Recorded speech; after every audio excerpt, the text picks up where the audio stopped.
Are you still dodging taxis? Am I still dodging taxis? Sir, you noticed this evening you're at the second show. There's 2 shows, one at 7, one at 9:30. One for me, one for them. So...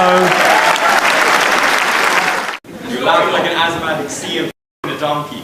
I laugh like an asthmatic seal f***ing a donkey. How do you know?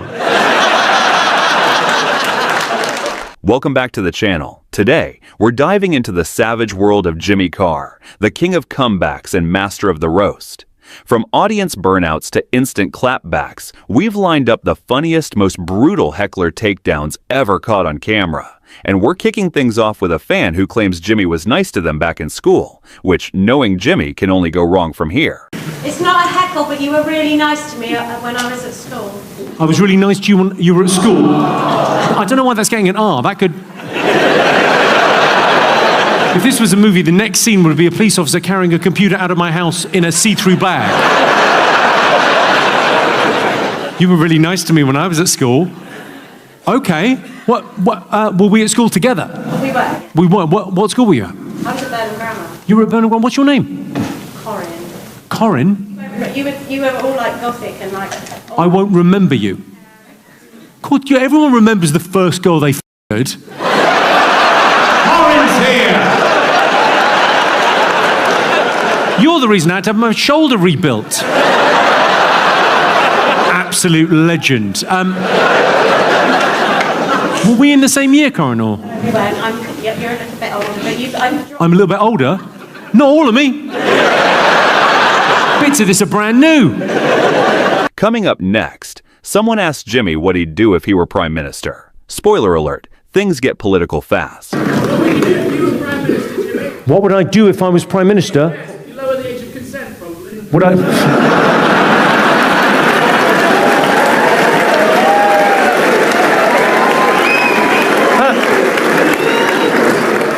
I don't like to answer a question with a question, but how did you get into my mind?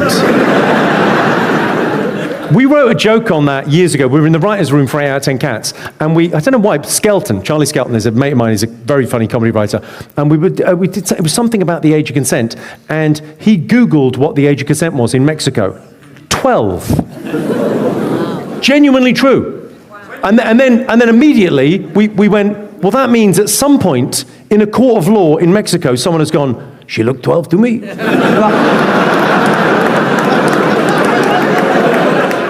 After that wild answer, another heckler goes for Jimmy's look, and he fires right back with some fashion-flavored savagery. Oh, do you take your suit off? What, sorry?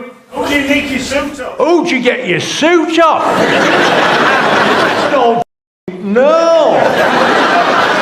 You sound objectionally northern. Turn-ups on your suit? A 2-inch turn-up, yes. Turn-ups on your suit, so it must be for somebody else.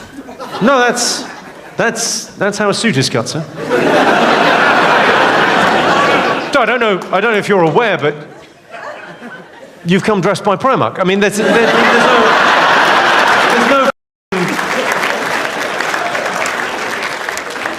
I don't want to be a dick about it, but you look like a potato still in the sack. Next up, someone insults British food, and Jimmy serves them a 5-star roast with extra seasoning. Why is British food... I think it's pretty good. It depends where you go, sir. Where have you been to? Where were you in London? You've never been? No. Well, I mean, we've got Jamie Oliver, and we've got Gordon Ramsay, and we've got Heston Blumenthal, some of the greatest Michelin-starred chefs in the world. You've got, of course, you've got your own. You've got Ronald McDonald and Wendy, and the Burger King. Which I think goes somewhere towards explaining why you're such a fat.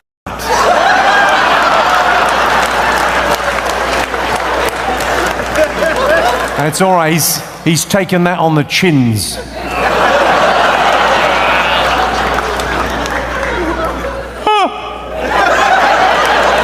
This next one takes a darker turn. A fan opens up about losing their dad, and Jimmy somehow finds comedy in the chaos. My dad died a year ago, Your dad died a year ago. watching one of your Netflix specials. He died watching one of my Netflix specials.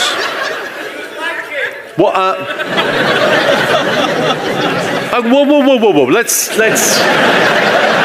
Let's find out what happened. So your dad died a year ago watching one of my Netflix specials. As a family, we thought that wasn't a bad way to go. Is this genuinely true? Laughing at one of your programs. He was laughing at one of my programs and he died. It's a pro. I'm sorry for your trouble, but that is generational talent right there. Am I funny? I killed a man. I can't trust myself. What? I'm very sad. Was he ill? What, sorry? Then we got the autopsy report. This is going somewhere. Here we go. I found out he died from boredom.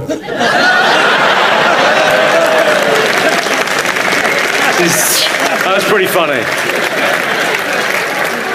Glad he's dead, though.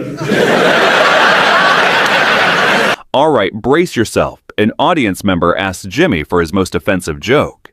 You already know it's about to get wild. What's the most offensive joke you've ever told? What's the most offensive joke I've ever heard? It depends what offends you, really. I mean, the most offensive joke ever told, probably Charlie Hebdo. Just saying, no one's ever been shot over one of mine. Did you mean like generic offensive jokes? Sorry, I feel like I've not answered your question properly. Because there's some jokes that are designed just to have that punch. You know, like what's the difference between jam and marmalade? You can't marmalade your cock up a bird's ass.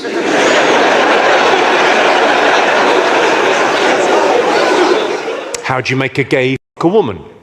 It's in her cunt.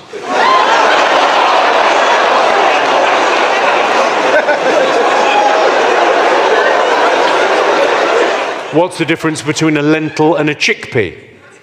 Well, I wouldn't pay £200 to have a lentil on me. That kind of thing. From taboo topics to global geography, watch Jimmy roast entire countries like it's a world tour of sarcasm. Yes. What, sorry? What do I think about the Gulf of America? Yeah.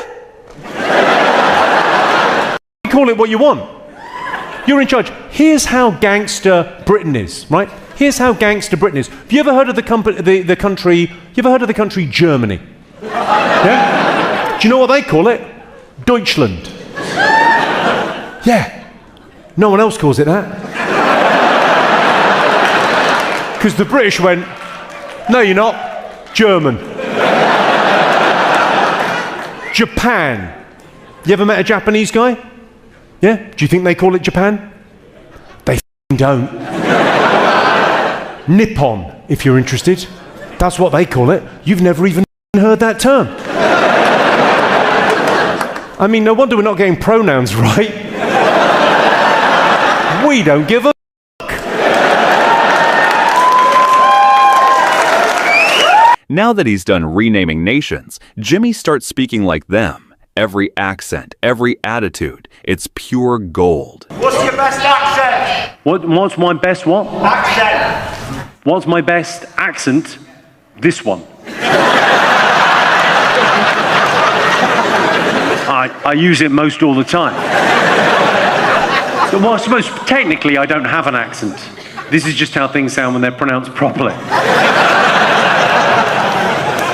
I could do a few. Most accents I sort of need to kind of warm up to them. I need a phrase to get me into it. Like, if I'm trying to do Scouse, I've got to say in my head, I want some chicken and a can of Coke. I want some chicken and a can of Coke, you dick. And then I'm sort of in it.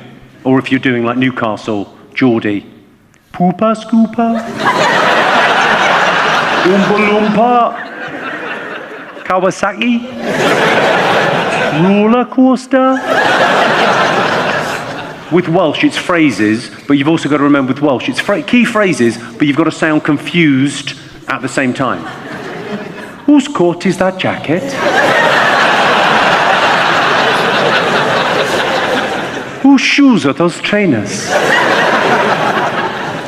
See those two houses? The one in the middle is mine.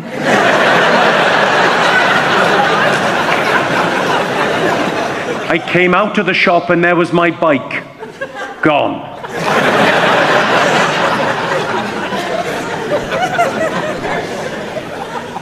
Actually, some of them is just an attitude, isn't it? Like Northern Ireland I can do, but it's just ginger and community. Ginger. Community.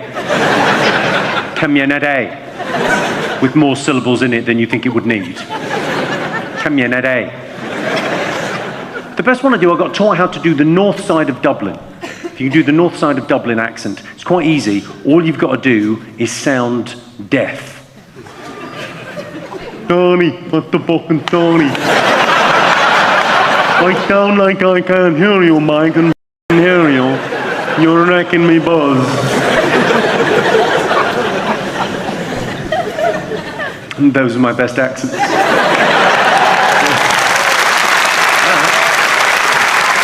Next, a brave soul admits they went to prison in Mexico, and Jimmy turns their story into a stand-up cross-examination. Yes. I went to prison in Mexico, roast me. You went to prison in Mexico, roast you. Like your cellmates did?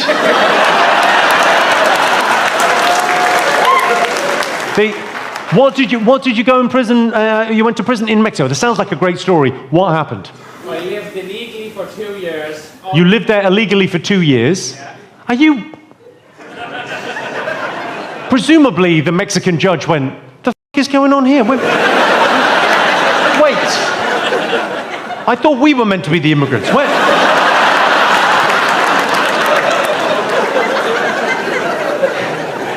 Pedro, how poor are the Irish?" It's crazy, no? They're Italian over there. What were you? So you were there for 2. You can sit down, man. Take it easy. But you're not in court now. So what was the charge?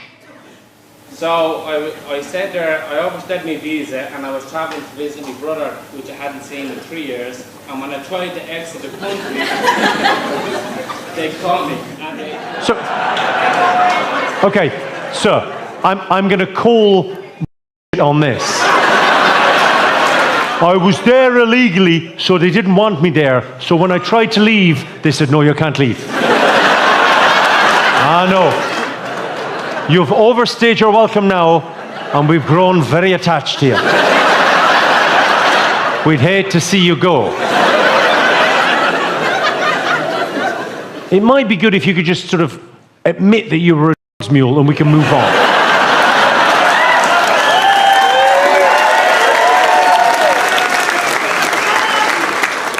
You hadn't seen your brother in 3 years. What was he in for?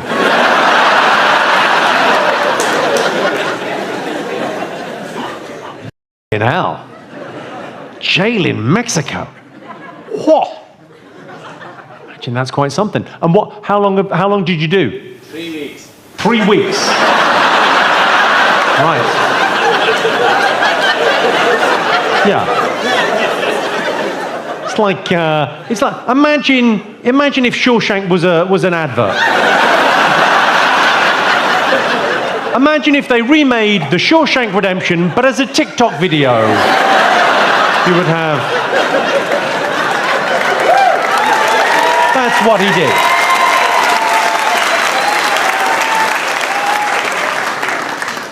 He tunneled his way out.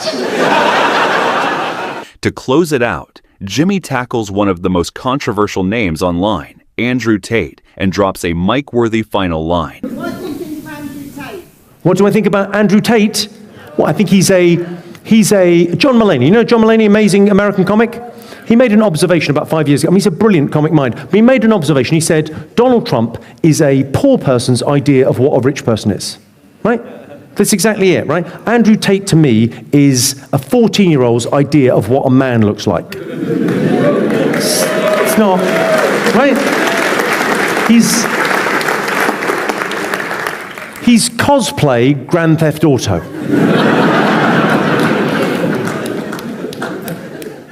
And that's a wrap on Jimmy Carr's most savage heckler moments, roasts with 0 survivors. Which comeback was your favorite? Drop it in the comments below.